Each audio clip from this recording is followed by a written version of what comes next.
Hello student. So today we will discuss about regenerative air refrigeration air cooling system. So here you can see that here we have a aircraft engine in which we have compressor, here we have turbine, and in between we have a combustion chamber. So initially air is compressed due to ramming process 0 to 1. Then after air is compressed by use of compressor 1. Then after it is passed from, we know it is passed from cooler. So here we have this cooler. Now we are using one another cooler. हम एक और cooler use करते हैं, बराबर है। तो ये और एक हमारे पास एक कूलर हो गया। उसके बाद यहाँ पे एक कूलर की जगह पे दो कूलर है। उसके बाद हो गया हमारा पास टरबाइन, और टरबाइन का पावर हम किसके लिए यूज़ कर रहे हैं, हम यहाँ पे टरबाइन का पावर जो है वो फ़ैन के लिए यूज़ कर रहे हैं। क्लियर है। तो अब टरबाइन में से जो एयर निकलेगी वो कहाँ जाएगी, कैबिन में जाएगी, और कैबिन में से वो एयर निकल जाएगी एटमॉस्फेयर में। और देखो यहाँ पे ये जो टरबाइन है उसके बाद जो एयर होगी वो कूल होगी, उसका टेम्परेचर कम होगा। तो वो कम टेम्परेचर है तो उसका हम यूटिलाइज यहाँ पे भी कर देते हैं, उसकी मदद से हम यहाँ पे कूलिंग अचीव करेंगे। क्लियर है। तो देखो पहले पहले कूलर में हमने कूलिंग कैसे अचीव करी है, ये रैम एयर ले ली हमने और ये रैम एयर यहाँ पे पास कर दी हमने।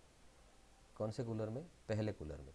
और दूसरा जो कूलर है कूलर 2, ये हमारा हो गया कूलर 1।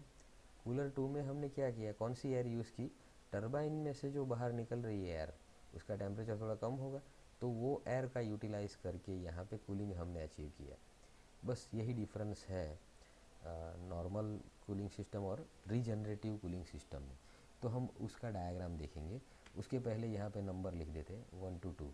कूलर 1 में पास होके ये क्या हो गया 3, कूलर 2 के पास होके उसका नंबर क्या हो जाएगा 5।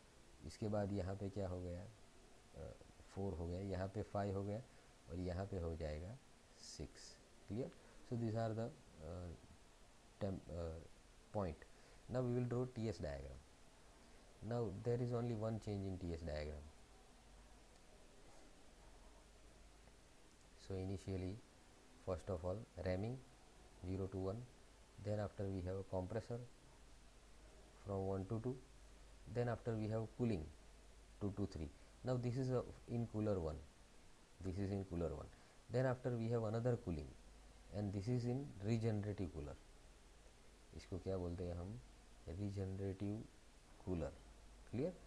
Then after it will go to the expander 4 to 5, and from 5 to 6 it will go to the cabin. So this is our diagram. So again I am telling you, first of all 0 to 1 is for ramming, 1 to 2 is for compressor, 2 to 3 is for cooler 1, then 3 to 4 is for regenerative cooler, then after 4 to 5 is for turbine, 5 to 6 is for cabin. So I hope you understood this. So thank you all for listening me.